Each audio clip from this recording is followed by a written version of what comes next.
Bonsoir. Bonsoir. Bien d'habitude, je remercie 3 personnes, mais ce soir, nous n'en avons qu'une présente dans la salle, mais les 2 autres sont extrêmement importantes aussi. Je voudrais bien sûr remercier Utam Tejedor Alonso en ce qui concerne la technologie, et ce soir, le filmage également, vous pouvez l'applaudir.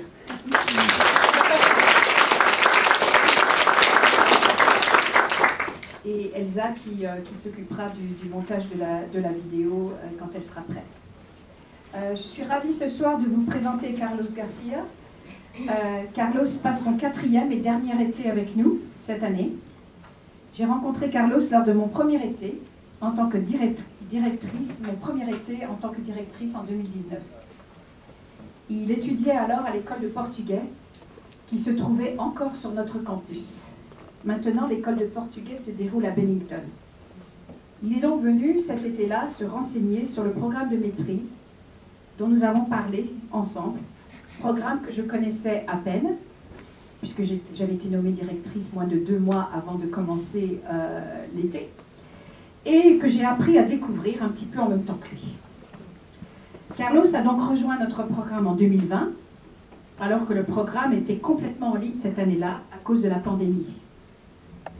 Carlos est quelqu'un qui pose beaucoup de questions, qui remet en question les choses, les idées, parfois l'ordre établi. Et Carlos est quelqu'un qui s'interroge souvent lui-même. C'est une personne à l'esprit vif, qui cherche à savoir, à comprendre, à pousser plus loin ses idées, ses pensées, ce qui est essentiel lorsqu'on fait des études et pour se préparer au futur. Il se destine, lui, à des études de journalisme, domaine qui lui conviendra parfaitement, je crois. Comme je vous le disais tout à l'heure, c'est le dernier été de Carlos, et il est certain qu'il nous manquera, qu'il me manquera à moi aussi. Il me manquera aussi de le voir courir le matin, dans la ville de Middlebury, tandis que moi, je me dirige en voiture sur le campus de Middlebury. Et nous en parlions tout à l'heure, je klaxonne et je dis bonjour Carlos. Et je conduis allègrement, tandis que Carlos court majestueusement. Pardon? Non, ne me rends pas coupable, Dominique. Dominique, c'était la semaine dernière. Pardon, Nicolas. Parce que j'utilise ma voiture et que je ne viens pas à pied au campus. Je fais de longues journées sur le campus et je pense que j'ai le droit de rentrer chez moi en voiture. N'est-ce pas? Merci. Ce soir, Carlos va nous parler de l'exposition coloniale qui a eu lieu à Paris en 1931. Il va nous parler aussi de sa grandeur et de ses controverses.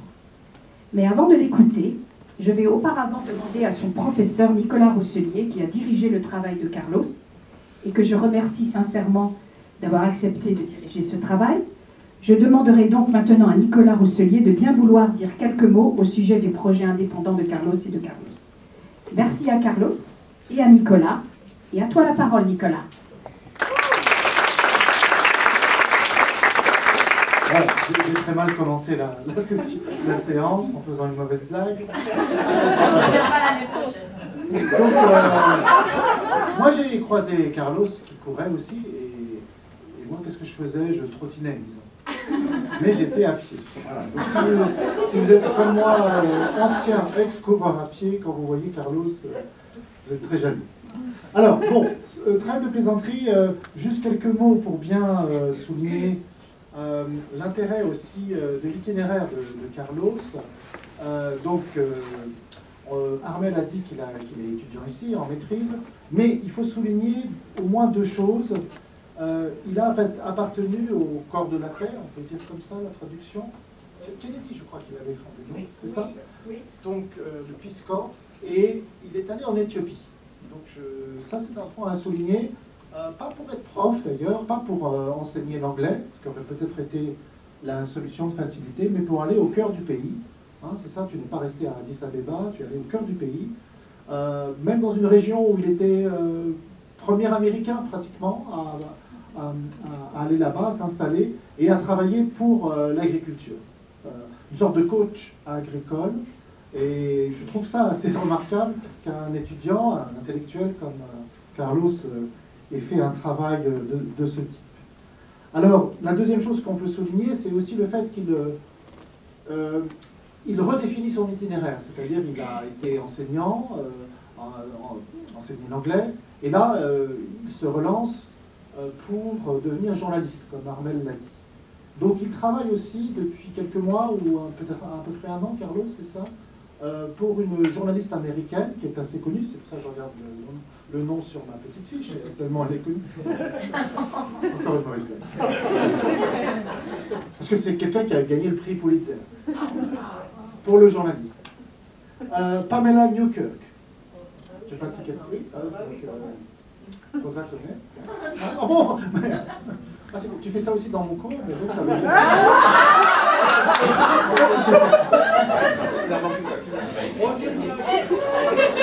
Les étudiants, c'est de démagogie.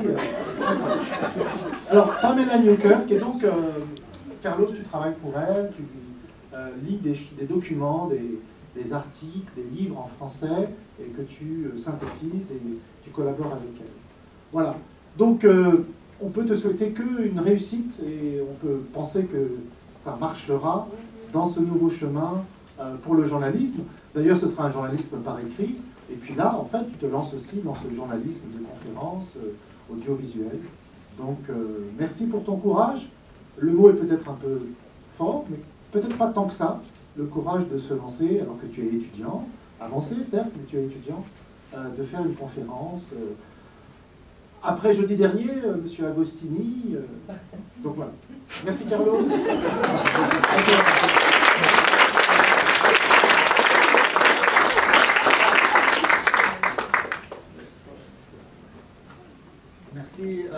Merci à toutes et à tous d'être là ce soir.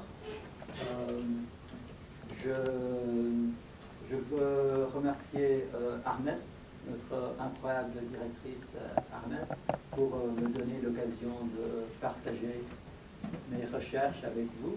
Et je voudrais également remercier Nicolas Rousselier, avec qui j'ai travaillé pour faire ce projet. Je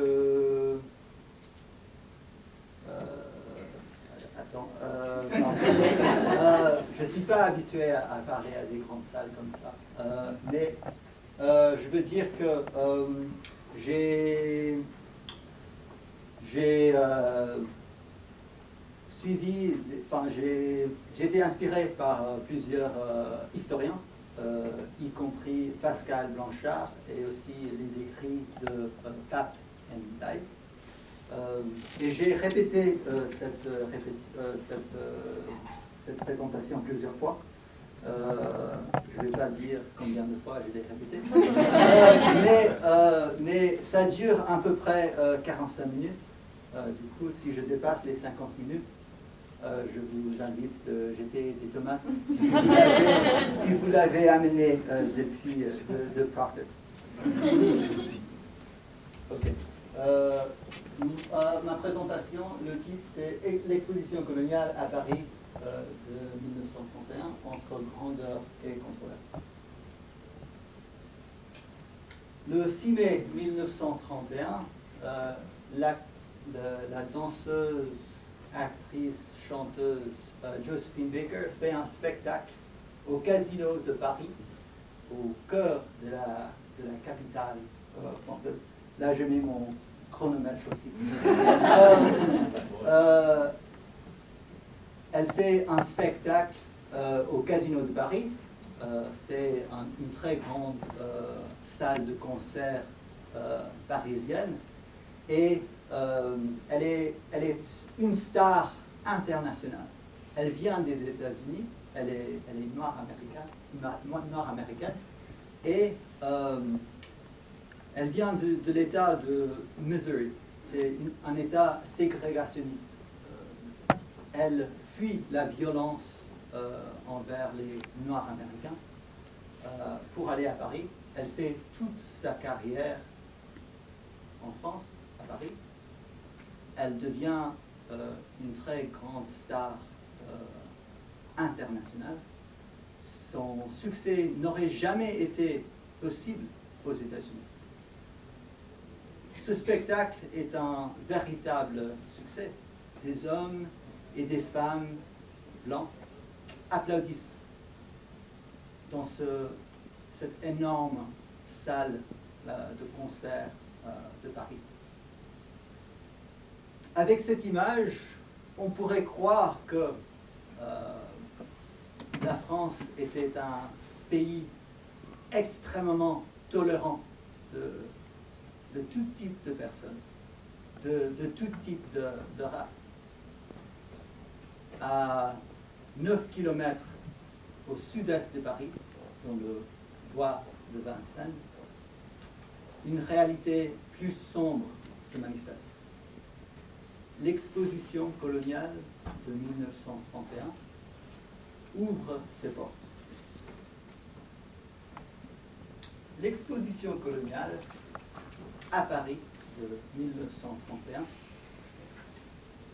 est un événement organisé, fait par l'État français pour promouvoir la grande empire colonial français. Il y a deux éléments fondamentaux de cet événement. Le premier élément, c'est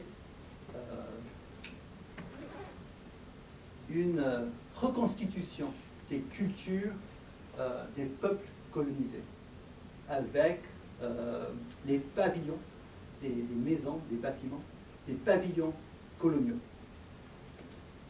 avec aussi des figurants indigènes. C'est des gens qui ont été amenés depuis leur pays, leur terre, qui ont été colonisés, pour participer à cet événement. Le deuxième élément fondamental de cet événement est un côté parc d'attractions, spectacle permanent. Je dis que c'est un spectacle permanent. Ça a duré 6 mois. Mais l'idée, c'est on y va pour des fêtes de lumière, des spectacles de musique, des spectacles de danse, des restaurants. On n'a pas forcément besoin d'être colonisateur d'y aller, mais on va s'amuser dans un contexte qui glorifie la plus grande France.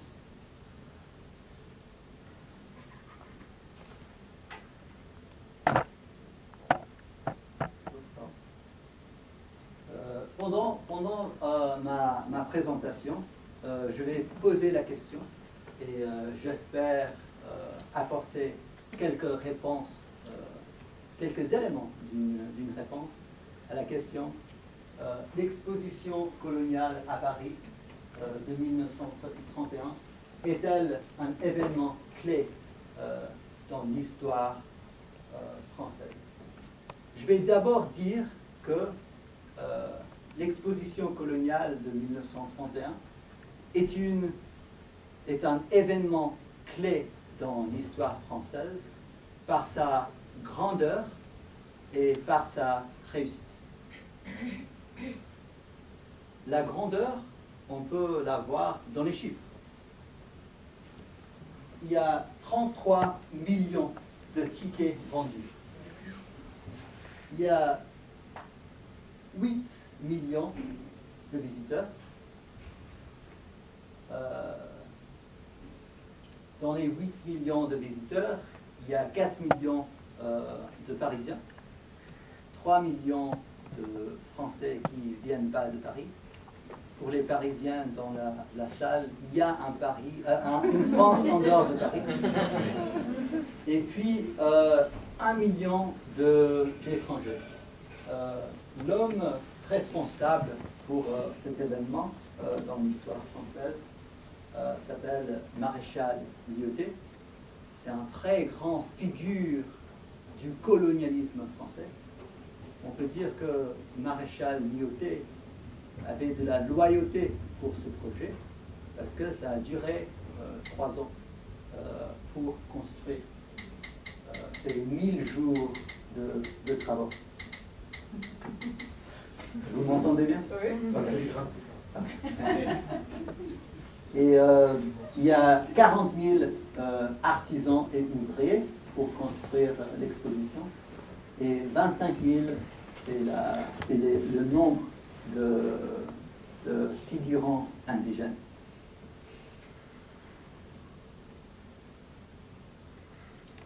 Les expositions coloniales, ce n'est pas du tout un phénomène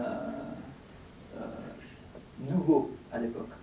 Il y a eu une exposition coloniale à Paris en 1855. Il y en a eu plusieurs en Angleterre et en Belgique à la fin du XIXe siècle. Il y a aussi des expositions coloniales à Lyon et à Marseille avant la Première Guerre mondiale. Et puis, il y a l'exposition coloniale à Londres en 1924.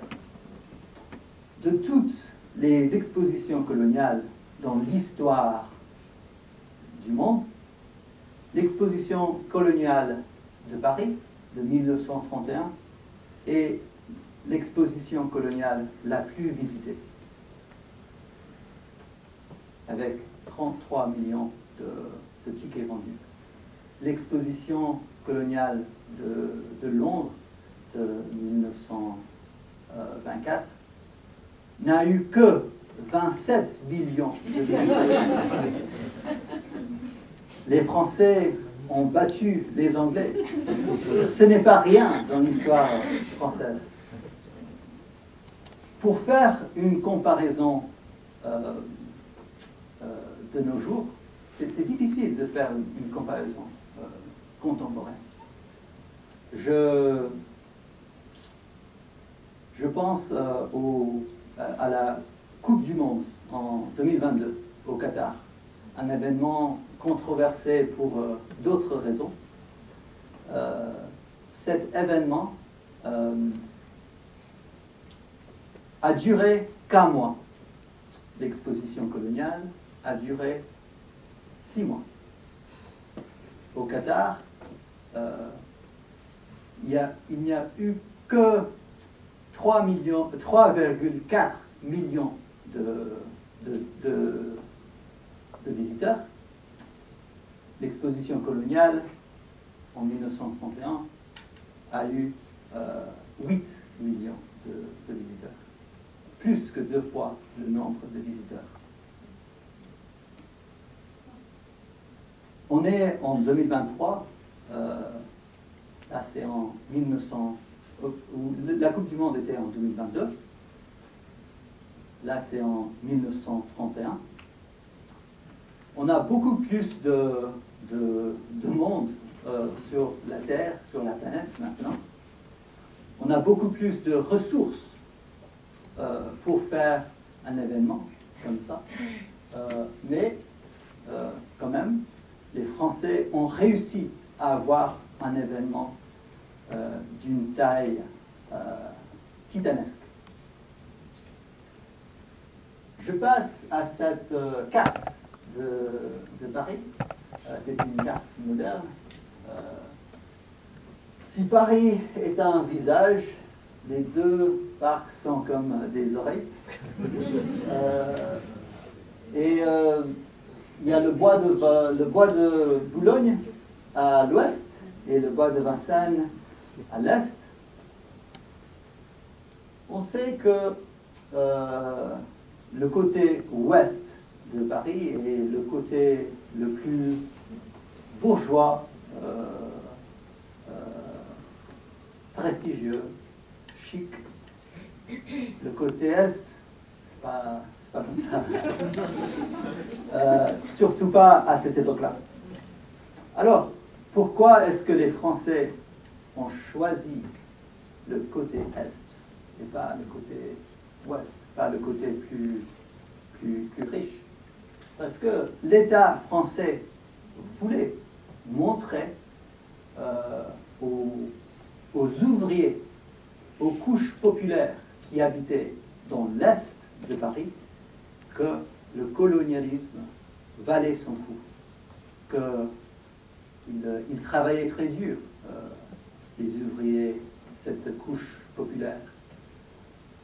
Ils voulaient les rassurer que voilà, leurs impôts étaient très bien dépensés. Je passe à cette carte du bois de Vincennes à Paris, qui existe toujours.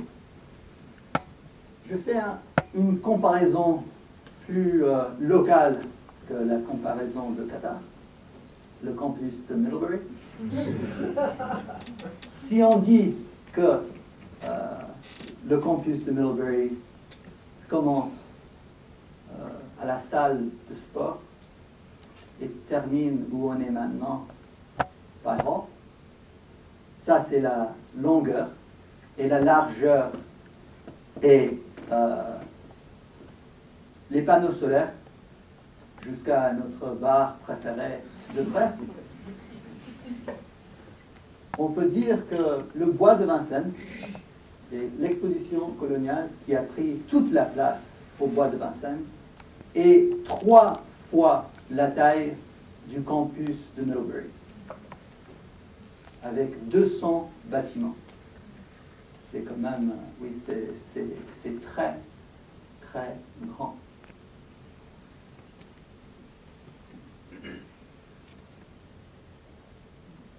Mais la réussite de l'exposition coloniale n'est pas que dans les chiffres.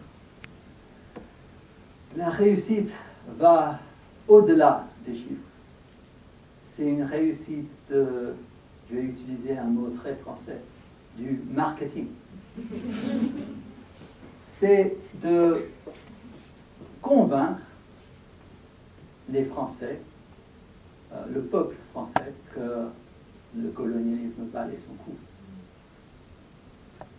Avec cette image de la famille qui visite l'exposition coloniale, on peut voir ce changement, ou cette réussite que l'État français a eue de changer la mentalité des Français envers les terres coloniales. Comme j'ai dit, on n'a pas besoin d'être colonisateur, mais on s'amuse dans ce contexte qui glorifie la plus grande France, et on internalise cette gloire du colonialisme français. Et des 8 millions de visiteurs, c'est des visiteurs dans toutes les classes sociales. Ce n'est pas juste des personnes riches. On a vu qu'il y a 33 millions de tickets vendus et 8 millions de visiteurs, c'est-à-dire les gens ont tellement aimé leur expérience qu'ils sont allés plusieurs fois. Alors, pourquoi est-ce que l'exposition coloniale est si immense? Parce que le colonialisme français est très immense aussi. On peut voir avec cette carte la domination de la France sur l'échelle de la carte du monde, surtout en Afrique. C'est l'Afrique du Nord, aussi l'Afrique de l'Ouest, l'Afrique centrale, Guyane, la Syrie, Madagascar, Afrique de l'Est, Djibouti, je pense, l'Indochine. Je vous donne plus de chiffres. Il y a 42 millions d'habitants en France métropolitaine à l'époque. Il y a plus que 2 fois ce nombre d'habitants dans l'Empire français.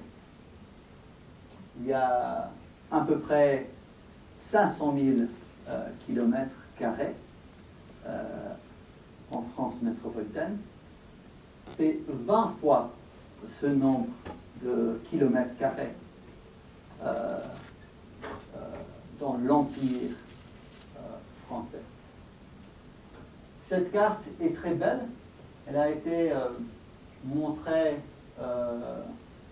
dans le musée des colonies, dans le palais de la Porte Dorée. C'est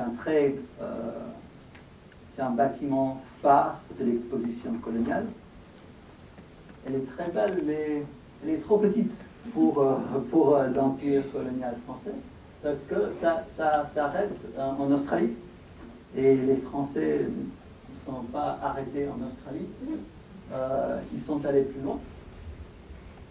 Avec cette carte qui est moins belle, on peut voir la conquête de la France sur les îles du Pacifique, la Nouvelle-Calédonie et les îles Pacifiques.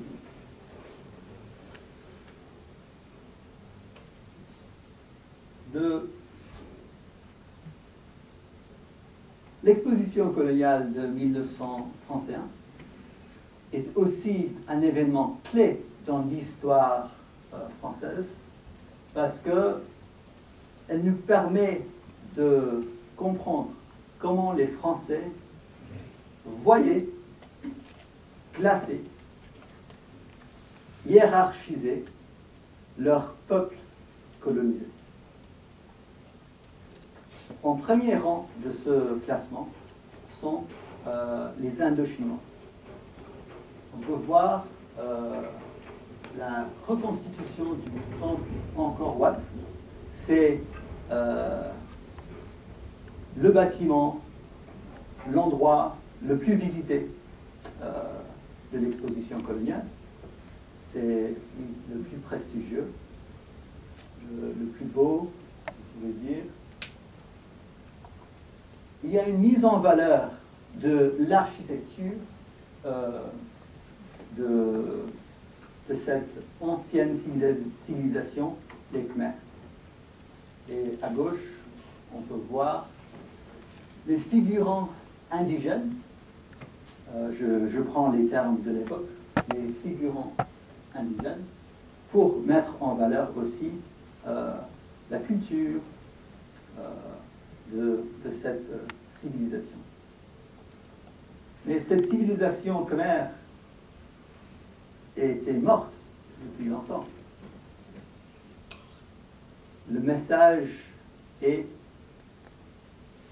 nous, les Français, on a conquis cette terre, on a conquis cette civilisation. Cette terre, cette civilisation, cette culture est à nous. Et pour les visiteurs, cette terre, cette civilisation, cette culture est à vous.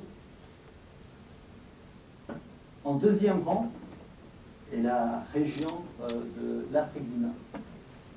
Il y a une mise en valeur aussi de la beauté de l'architecture du Maroc, avec le pavillon du Maroc.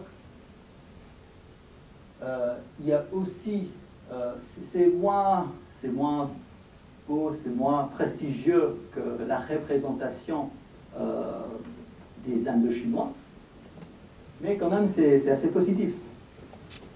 Mise en valeur de la beauté de l'architecture, mise en valeur, enfin c'est la reconstitution des souks tunisiens, c'est-à-dire les marchés de la région. Il voulait montrer le commerce dans cette région du monde. Et aussi avec cette image, avec les deux figurants indigènes, cette image d'une région dans le monde où il y a de la paix, de la tranquillité, de la sérénité. Le message est: tout se passe bien dans une Afrique du Nord prospère. Ce qu'on voit dans l'Afrique de l'Ouest, dans l'Afrique centrale, ce qu'on appelle enfin, ce qu'ils appelaient, je prends les termes de l'époque, l'Afrique noire, est complètement différente. Il y a le portrait des villages indigènes. Ce portrait est très typique des expositions coloniales à l'époque. Il n'y a aucune mise en valeur d'une civilisation, d'une culture. C'est un portrait très primitif de cette région du monde. Dans des guides officiels de l'exposition coloniale, c'est écrit « ce sont des cannibales authentiques ». Et pas peur de vous approcher d'eux.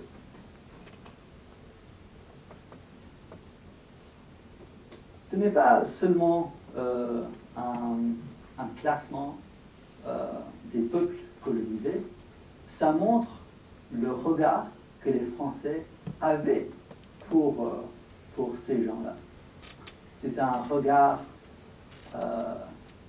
exotique, c'est un regard, je vais dire un regard d'exotisme, un regard d'étrangeté et un regard de mépris.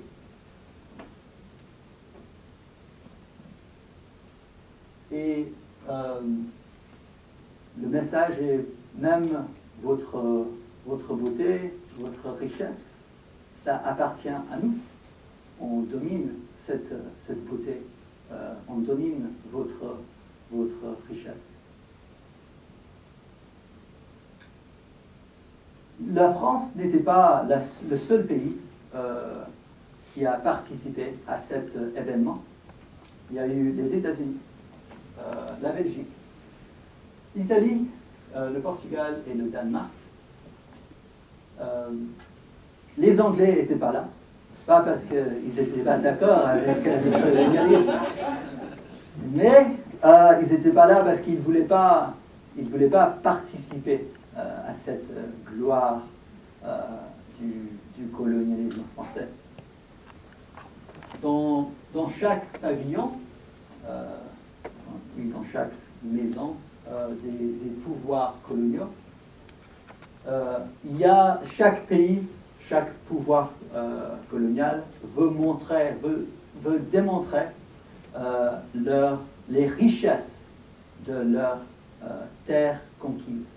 Il y avait une sorte de concurrence entre les pays. Et la présence d'autres grands pouvoirs coloniaux ajoute du prestige à cet événement. Je passe au pavillon religieux, le pavillon catholique, le pavillon protestant. C'est curieux parce que la séparation de l'Église et de l'État français a été faite en 1905. Ce sont sûrement des signes religieux ostentatoires.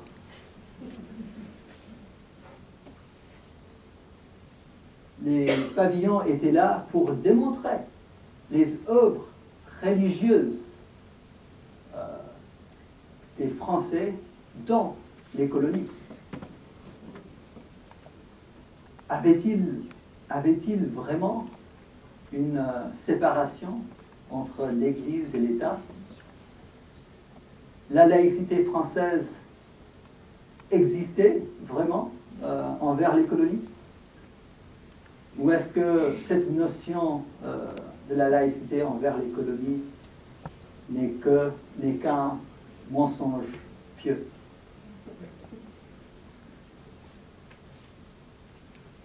L'exposition coloniale n'est pas seulement un événement clé dans l'histoire française par sa réussite, par sa grandeur, mais c'est aussi un événement clé dans l'histoire française par les controverses qu'elle suscite à l'époque. un exemple d'une opposition à l'exposition coloniale et de la communauté indo-chinoise à Paris. Et là, je ne parle pas des figurants indo-chinois, mais je parle d'une communauté, des gens qui avaient immigré depuis cette région du monde à Paris au début du XXe siècle. Et c'était des travailleurs, des étudiants. Et depuis Paris, une fois qu'ils étaient installés, depuis Paris, ils ont protesté contre le colonialisme français dans leur pays. À Paris, ils ont distribué, quand l'exposition coloniale a commencé en 1931, cette communauté indo-chinoise a distribué des tracts à Paris, des papiers à Paris, pour dire aux gens visitez pas l'exposition coloniale. Et les organisateurs français étaient tellement préoccupés par cette résistance qu'ils ont interdit que les figurants indo-chinois aient du contact avec cette communauté indo-chinoise à Paris.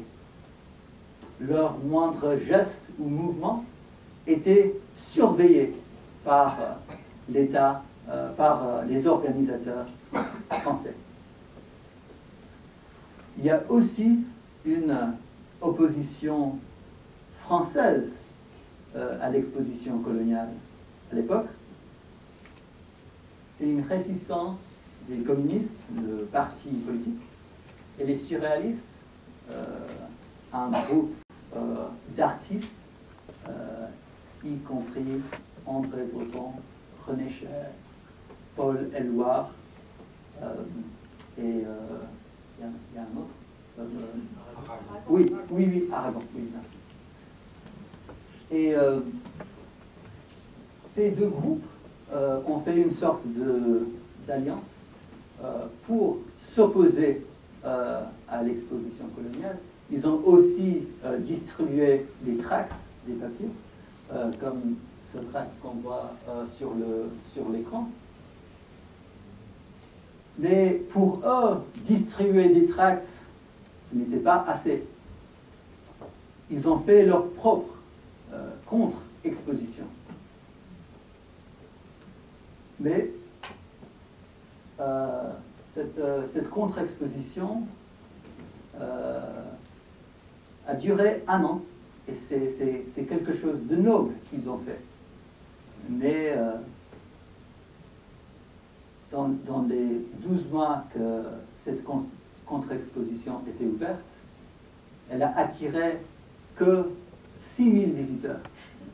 Alors, quand vous comparez les 8 millions de visiteurs de l'exposition coloniale aux 6 000 visiteurs de la contre-exposition, on peut dire que ce n'était pas du tout une réussite, la contre-exposition. Il faut dire que les communistes et les surréalistes étaient des groupes marginaux à l'époque. Les communistes n'étaient pas du tout majoritaires dans l'espace politique. Et aussi, les surréalistes, on a beaucoup de respect pour eux maintenant, mais à l'époque, c'était vu comme des artistes avant-garde.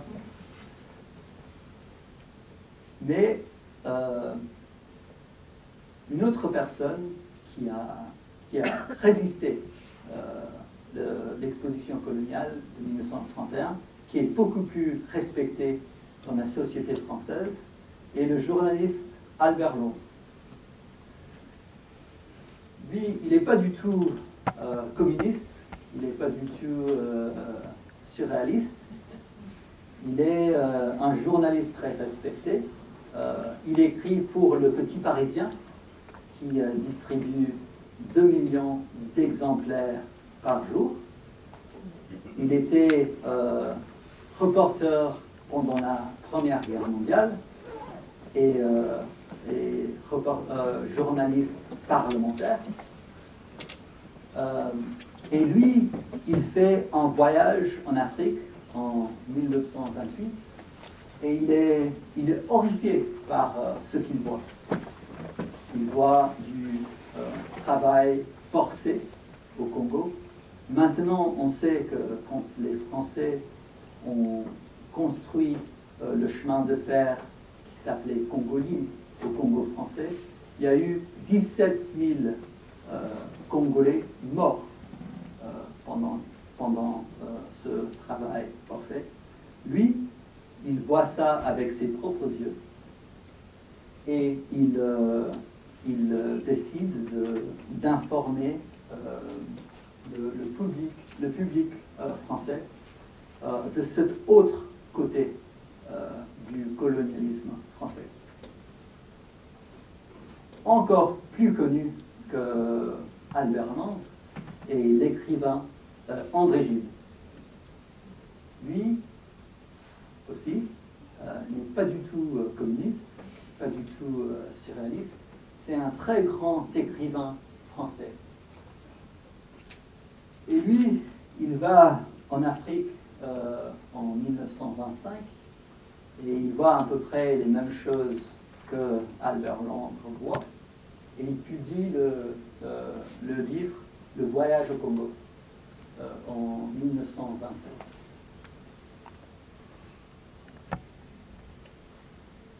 Les surréalistes, c'est une chose quand les Français entendent les communistes et les surréalistes, les groupes marginaux, mais quand les Français, le peuple français entend des écrivains, un écrivain très respecté, un journaliste très respecté, ça donne de la légitimité à l'opposition au colonialisme, à l'exposition coloniale. L'exposition coloniale voulait donner cette impression d'un colonialisme où tout se passait bien, où il y avait de la paix. Et André Gide, Albert Londres ont montré que oui, ce n'était pas tout à fait comme ça tout le temps. Pendant mes recherches, j'ai pensé à deux mots en particulier. Deux mots me sont venus à l'esprit. C'est les mots tâche et tâche.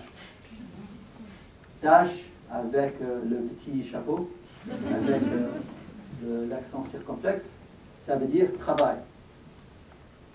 Tâche sans le chapeau, sans l'accent circonflexe, ça veut dire quand vous mettez de la sauce tomate sur votre chemise, c'est une saleté.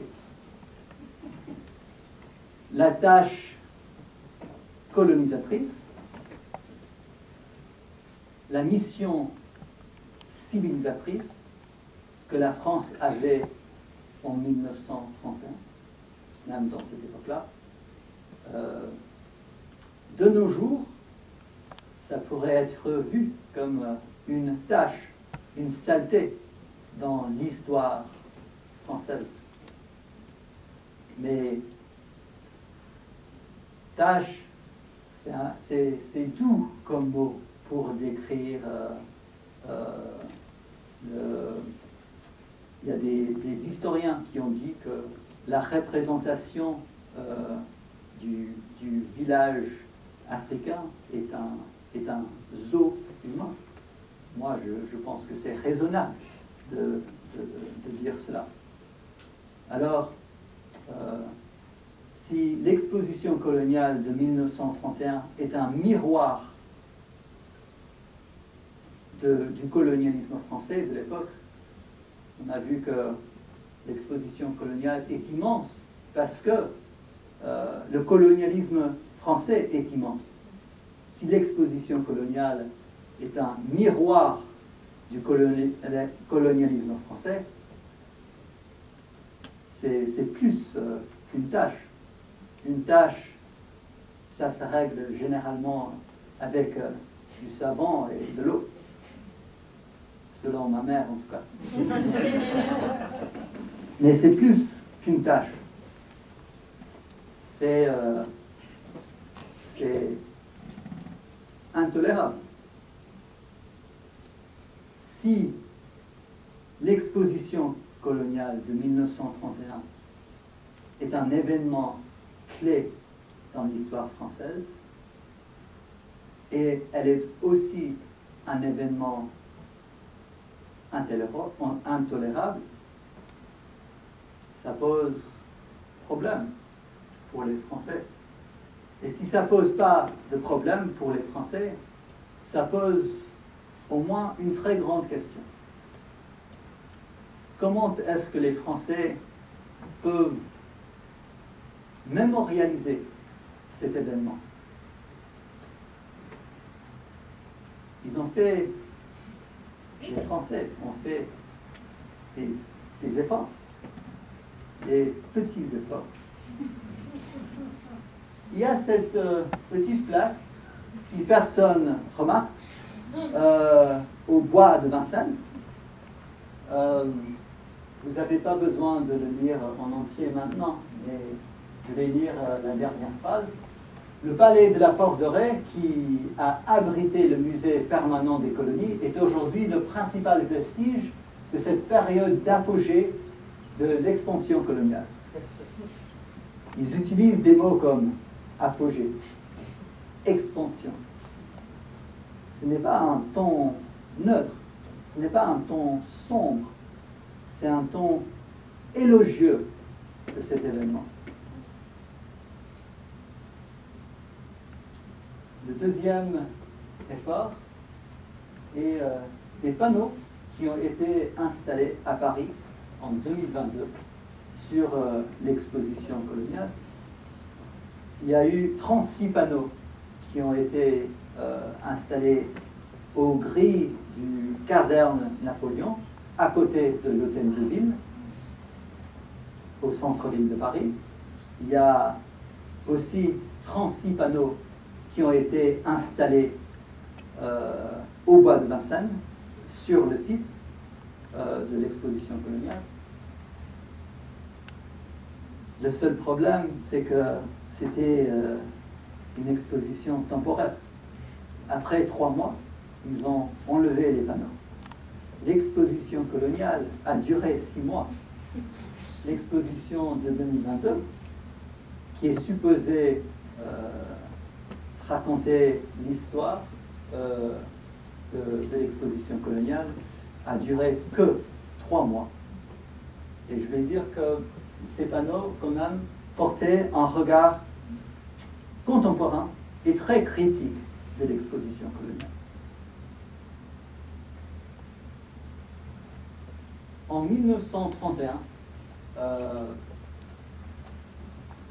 le musée des colonies, ce très beau bâtiment, grand bâtiment, a été construit pour l'exposition coloniale de 1931.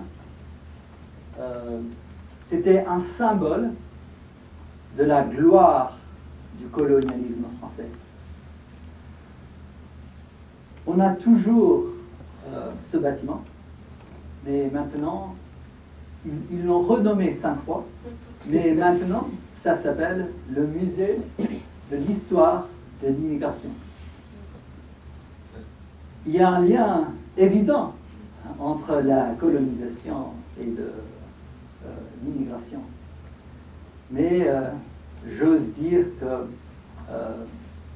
c'est un peu maladroit de convertir un ancien symbole de la gloire du colonialisme français en endroit où on est censé étudier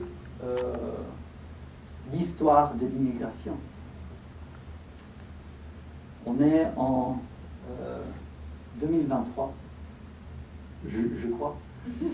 Et dans 8 ans, on va avoir le centenaire de l'exposition coloniale de 1931. je ne sais pas comment les Français vont, qu'est-ce qu'ils vont faire pour mémorialiser cet événement pour ces 100 ans. Peut-être dans 9 ans, on aura une autre conférence pour analyser ce qu'ils ont fait. Merci.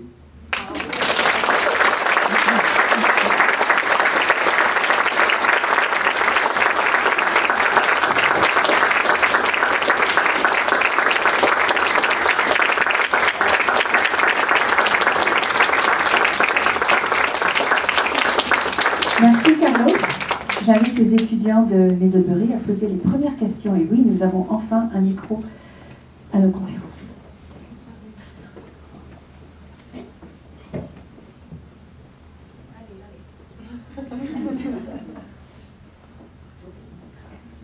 Oui, comment est-ce que vous avez trouvé ce sujet? Comment est-ce que vous avez découvert le topic? Oui. C'est vrai que oui, je ne connaissais pas cette histoire avant l'année dernière, tristement.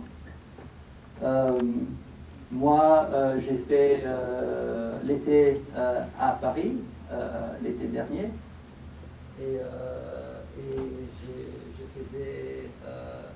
je courais, j'habitais à côté. Je courais au bois de Vincennes. Et enfin, j'ai vu quelques vestiges des bois de Vincennes, j'ai vu les panneaux. Et je me suis demandé, enfin, ça fait 15 ans que j'étudie le français, la langue française. Comment ça se fait que j'ai jamais été enseigné cette histoire? Et c'est pour ça que je voulais faire cette présentation, même si j'avais pas d'expérience de parler sur un grand public. Mais je voulais faire ça pour que les gens sachent, connaissent l'histoire. Oui, parce que moi je trouve ça très important. C'est un événement clé dans l'histoire française. Et je voulais partager cette histoire importante avec vous.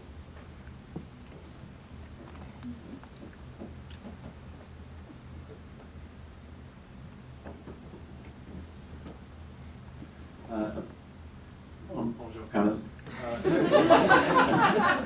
Est-ce qu'il y a des histoires du peuple qui habitait dans la... Oui, les figurants indigènes. Ouais. Indigènes entre guillemets. Oui. Il y a l'histoire. Je pense que avec cette histoire de la résistance indo-chinoise à Paris, cette communauté, là on peut, la surveillance des figures indigènes est documentée. Et du coup, oui, mais après, c'est les perspectives des Européens qui est mis en scène. Mais je pense que ça peut se faire. Si j'avais plus de temps, j'aurais consulté les archives nationales. Malheureusement, c'est à Paris, c'est pas à Middlebury, mais oui, ça peut se faire. Ça prend juste du temps.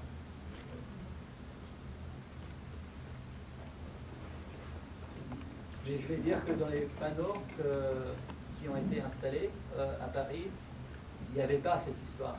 Alors je pense que les historiens que j'ai consultés, ils ont dû faire un meilleur travail pour inclure cette histoire. Je pense pas. Oui, ça va. Ok, voilà. Tu connais s'il y a quelque turbulence avec le nom de musée à Manon, pas... Je pense que il y a un malaise il y a un malaise avec ce titre, ce nom. Mais je pense que ça nous force de nous poser la question, enfin, c'est quoi le rapport entre le colonialisme et l'immigration? Ça nous fait poser la question, voilà, c'est quoi le rapport entre le colonialisme et les enjeux de la France d'aujourd'hui, et aussi des pays qui ont été les anciennes colonies. Du coup, oui, je pense qu'il y a des controverses, mais il y a aussi ça provoque des questions importantes.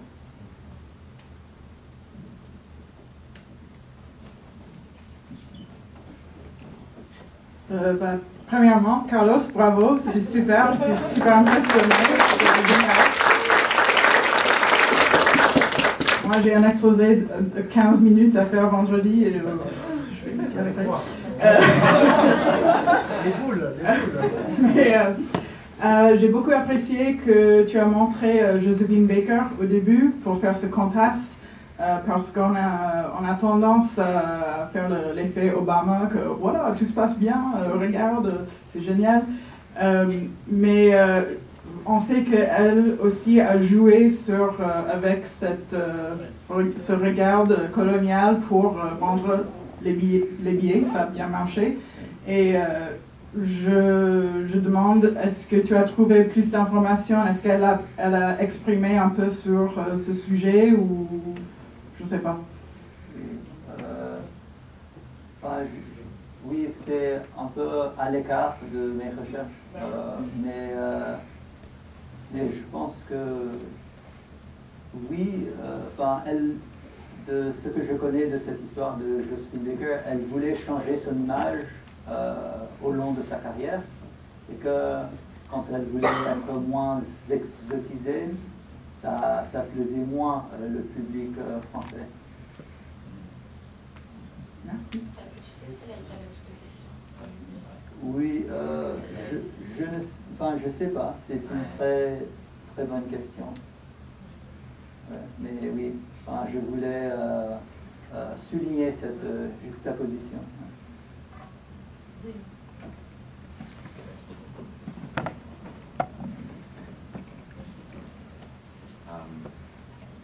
Bonsoir. Je voudrais vous féliciter aussi. C'était excellent la présentation, bien recherché. J'avais une question sur qu'est-ce que c'était le sentiment de le visiteur dans l'exposition. C'était, je me demande si le projet colonial était quelque chose assez abstract et pas peut-être une exposition comme ça peut la rendre un peu plus concrète. Donc, il y avait beaucoup d'enthousiasme pour le colonialisme. Est-ce que vous savez? Oui. Après, je pense que les visiteurs, il y a deux côtés. Les visiteurs ont aussi pu découvrir d'une certaine façon ces autres cultures. Et voilà, ils ne voyageaient pas à l'époque, et du coup, ils pouvaient un peu découvrir. Après, c'est le regard blanc sur cette culture, mais en même temps, je pense que pour eux, là, on le voit avec un regard critique et contemporain, mais à l'époque, pour eux, ils voyaient ça comme une chance de pouvoir découvrir d'autres cultures. Et les gens sont allés à Paris exprès pour voir l'exposition coloniale. Et en 1931, ça nous paraît très loin, mais il y a certainement des profs qui ont eu des grands-parents qui sont allés, ou même des parents qui sont allés. Et peut-être il y a d'autres profs dont leurs grands-parents étaient figurants indigènes, on ne sait jamais. Et voilà, enfin, je dirais que vous pouvez demander aux profs voilà, si leurs parents, leurs grands-parents leur ont parlé de leur expérience à l'exposition coloniale.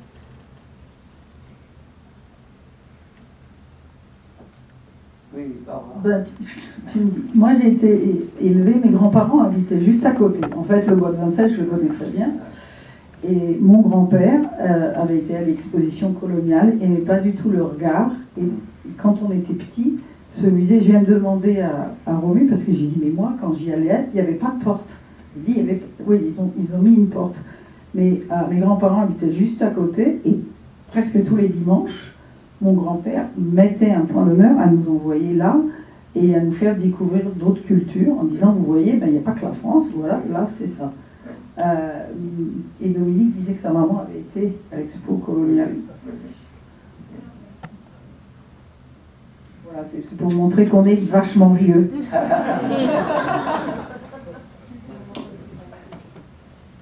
Et pour Nicolas, on y allait à pied. C'est pas moi qui t'ai dit ça. Ben moi, demain, je viens à l'école à pied. Et ça, je reçu. Moi, j'ai une question. Oui. Où est-ce qu'ils habitaient, tous ces figurants? Je pense qu'ils habitaient sur place. Oui. Donc on a construit des pavillons, des maisons pour loger toutes ces personnes.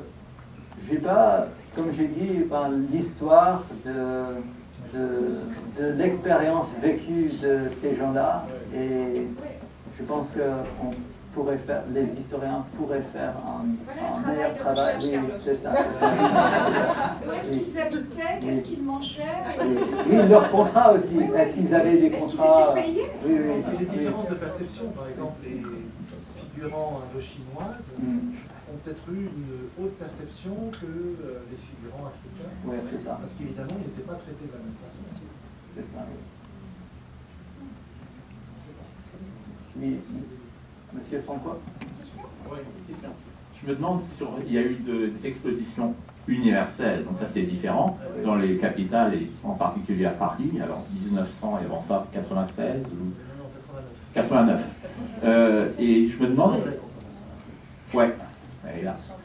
Et je me demandais si, peut-être que tu sais, tu n'as pas recherché cela, s'il y avait déjà un embryon de pavillon colonialiste dans les premières expos universelles. Mais je pense que c'était plutôt pour mettre en avant la technologie, et je ne sais pas. Voilà. Je ne suis pas sûr, mais je sais qu'il y a les expositions, il y a eu les expositions universelles et les expositions coloniales un peu en même temps. Et je pense que les expositions coloniales étaient, oui, beaucoup plus concentrées sur les colonies que les expositions universelles.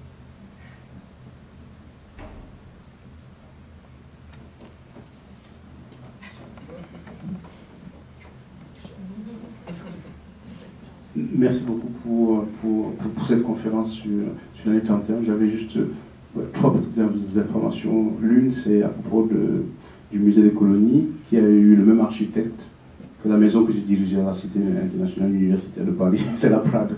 Donc en fait, les bas-reliefs sont exactement les mêmes, ce qui suppose très bien qu'il y avait eu un engouement pour un art qui est un art colonial, dont le musée ici est une des représentations en fait. Et dans Paris, il y a plein de bâtiments comme cela. Ce sont des bâtiments anciens.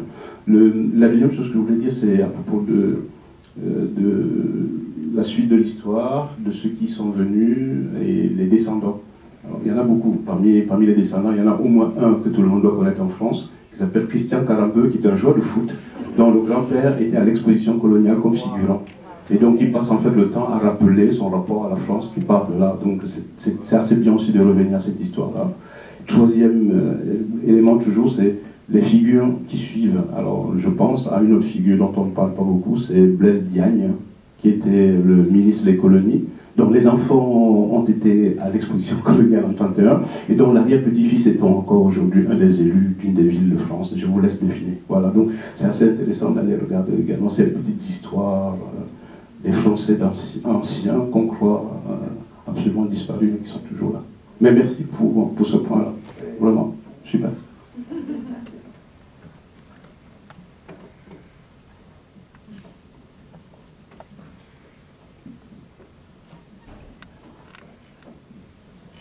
Merci Carlos pour ta conférence. J'ai appris plein de choses dessus. Je n'avais jamais réfléchi autant sur l'exposition coloniale de 1931. Alors, ça suscite en moi une réflexion, puisque tu as parlé du passé et du présent en même temps. Ce qui m'a frappé dans ta présentation, c'est que tu montres bien que en France, il y avait cette exposition qui voulait montrer la grandeur de l'empire colonial, qu'en même temps, il y avait de la résistance, ce qui est une très bonne chose. Ça veut dire que la représentation que l'on voulait faire passer n'était que de la représentation et que la réalité était autre. On peut se demander, peut-être pour le centenaire, c'est une proposition, on pourrait faire en sorte que les Français et les Françaises réfléchissent sur les tenants et les aboutissants de cette exposition coloniale avec le recul que nous avons aujourd'hui pour se demander est-ce que les Français et les Françaises font confiance aux représentations actuelles de l'État français sur ce qui est dit dans les anciennes colonies. Peut-être qu'on pourra voir, je n'en sais absolument rien, mais on pourra peut-être voir qu'il y a beaucoup de représentations, que contrairement à ce qu'on dit, les choses ne se passent pas de cette manière dans les anciennes colonies. Et c'est peut-être une leçon à tirer en matière de mémoire. Voilà, c'était juste cette petite contribution. Merci encore.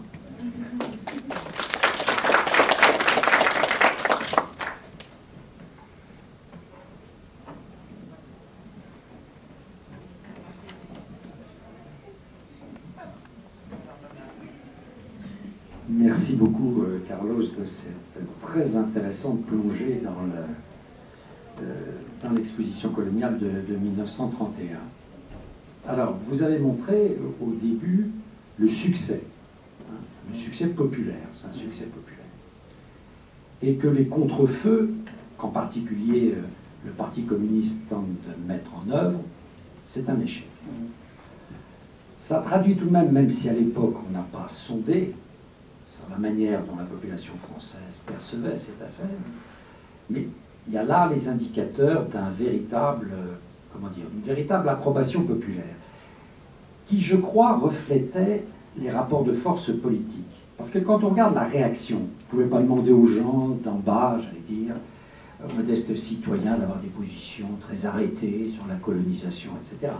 Pour eux, c'était un sujet, hélas, relativement périphérique. En revanche, dans la classe politique, on sait ce qui s'est passé. Et dans la classe politique, il y avait un soutien qui était très large, et qui allait des socialistes, sauf Léon Blum. Léon Blum a publié un texte critique, mais il était assez seul.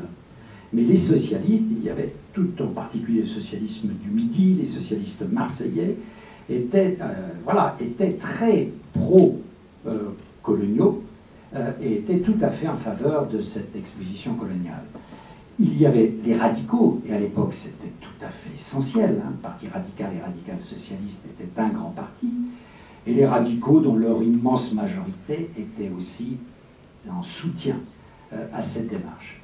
Il y avait la droite, mais pas toute la droite, c'est ça qui est intéressant. Il y avait la droite, en particulier le ministre des colonies de l'époque, qui était un homme assez remarquable, Paul Reynaud, qui ensuite, en effet, pendant la Seconde Guerre mondiale, jouera le rôle que l'on sait.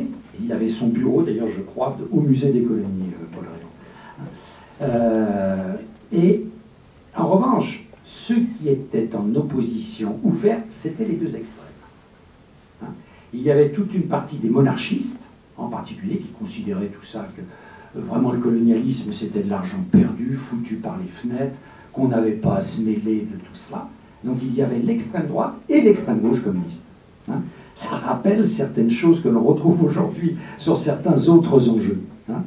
Et il y avait le Parti communiste qui, lui, avait un travail, il commence un travail de noyautage à l'époque. Il ne faut pas oublier que dans les manifestations qui viennent essentiellement de la population indochinoise, il y a le travail du Parti communiste auprès des étudiants indochinois, et en particulier des étudiants vietnamiens. Il faut savoir que ceux que affronteront ensuite l'armée française puis l'armée américaine au Vietnam, ceux qu'ils ont en face d'eux, ce sont tous des étudiants vietnamiens formés par le français et devenus communistes à Paris. Donc il y a un travail politique, que je comprends très bien, qui est entrepris par le Parti communiste et qui se fait essentiellement auprès de la population indochinoise. Il n'a pas atteint le même degré auprès de la population nord-africaine, bien qu'il y a déjà un travail qui est entrepris, et pas du tout en Afrique noire. Mais c'est intéressant le passage que vous avez mis en exergue, en effet, sur la résistance d'une partie de la population indochinoise, parce que là, il y avait véritablement une population extrêmement organisée, et extrêmement organisée par le parti.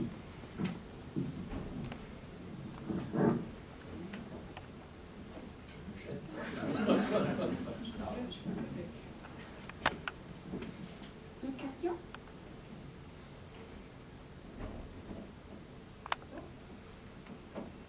Merci infiniment.